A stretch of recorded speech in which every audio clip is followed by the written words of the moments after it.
आज बिहार की राजधानी पटना से सुबह सुबह एक दिल दहला देने वाली घटना सामने आई जब पटना का सबसे सुरक्षित और सबसे फेमस अस्पताल गोलियों की तरतराहट से गूंज उठा।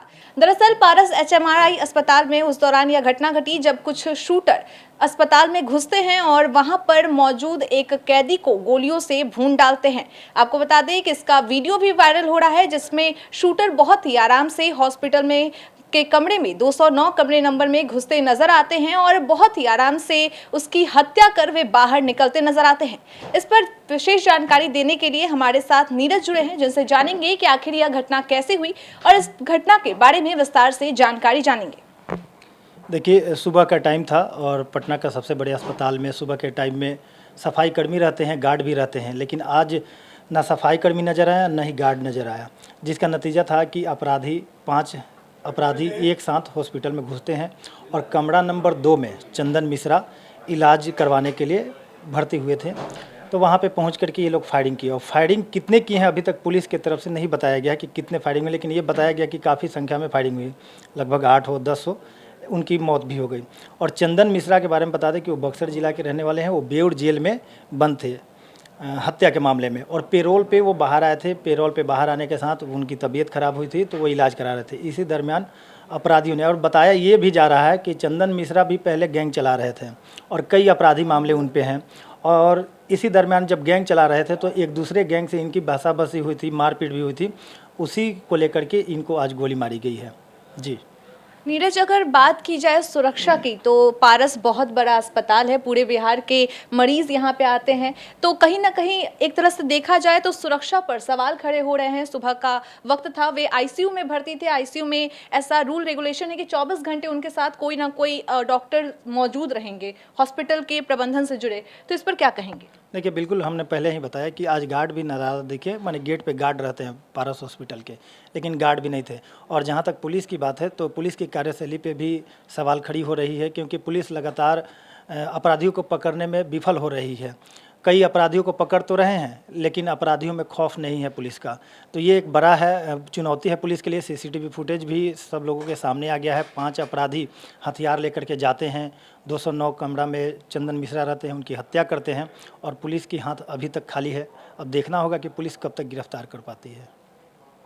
तो आपने देखा कि इस तरह के कारनामे से कहीं ना कहीं पुलिस प्रशासन और साथ ही हॉस्पिटल के सुरक्षा व्यवस्था पर सवाल उठ रहे हैं। लेकिन अब एक सवाल और भी उठता है कि आखिर जिसकी हत्या की गई है चंदन मिश्रा, उसका आपराधिक इतिहास बताया जा रहा है, तो क्या कुछ उसका आपराधिक इतिहास रहा है? इस बारे में जानकारी देने के लिए हमारे साथ रवि जुड़े हैं।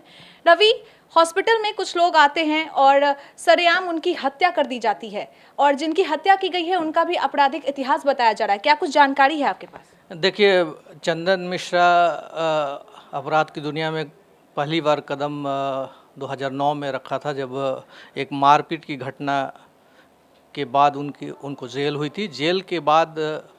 जेल से छूटने के बाद 2010 से लेकर 2013 तक उन्होंने कई आपराधिक घटनाओं को अंजाम दिया। मशहूर उद्योगपति चूना व्यवसायी की हत्या के आरोप लगे, उसके बाद ताबड़तोड़ कई हत्याओं में इनका नाम आया। पुलिस भी इनको लगातार छापामारी कर खोजबीन कर रही थी, लेकिन वो अरेस्ट नहीं हो पाए। 2013 में इनकी गिरफ्तारी कोलकाता से की गई। बंगाल पुलिस और बिहार पुलिस की संयुक्त छापामारी में इनकी गिरफ्तारी हुई। उसके बाद से लगातार वो जेल में थे। अभी वो पाइल्स का ऑपरेशन कराने पारस हॉस्पिटल आए थे। उसी दरमियान ये हादसा आज सुबह हुआ, जब 5 अपराध कर्मियों ने, जो सीसीटीवी फुटेज के आधार पर दिख रहा है उसके अनुसार, 5 अपराध कर्मियों ने उनके जहाँ पर ऑपरेशन के बाद उन्हें शिफ्ट किया गया था वहाँ पर घुसकर उन्हें गोली मारी और बजाबता वो आराम से टहलते हुए वहाँ से निकल गए। तो उनके बैकग्राउंड की बात है, वो भी कुख्यात पुलिस अपराध कर्मी थे और कई घटनाओं को अंजाम दिया था। एक समय चंदन शेरू गिरोह का बहुत आतंक था बक्सर ज़िले में।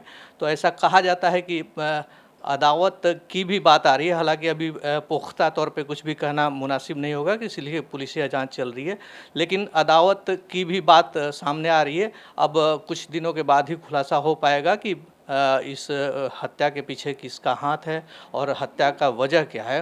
तो एक चंदन मिश्रा भी पहले से अपराध कर्मी रह चुके हैं। बेउर जेल में वो उनकी सज़ा चल रही थी और पेरोल पे वो आए थे, इस दरमियान इनकी हत्या की गई। जी रवि, अगर बात की जाए बिहार में सुशासन की, तो देखा जा रहा है कि जब से गोपाल खेमका की मर्डर की गई है उसके बाद से लगातार इस तरह के आपराधिक कारनामों को अंजाम दिया जा रहा है, तो क्या कहेंगे इस पे? देखिए, कहीं ना कहीं सवाल तो उठ ही रहा है, क्योंकि पारस में जिस तरह से अपराधियों ने घुसकर इस घटना को अंजाम दिया है, उसके बाद 5 अपराध कर्मी आते हैं, हत्या करते हैं, फिर पारस हॉस्पिटल से निकलकर चले जाते हैं। कहाँ गए, किधर गए, अभी तक पुलिस लगातार जांच ही कर रही है। उनकी कुछ भी एक तरह से इनपुट अभी तक नहीं मिल पाई है। तो सवाल तो उठता ही है पुलिस पर, और कहीं ना कहीं पारस प्रबंधन पर भी सवाल उठता है कि इस घटना को अंजाम देकर आराम से अपराध कर्मी वहाँ से निकल गए, तो सवाल उठना लाजमी है।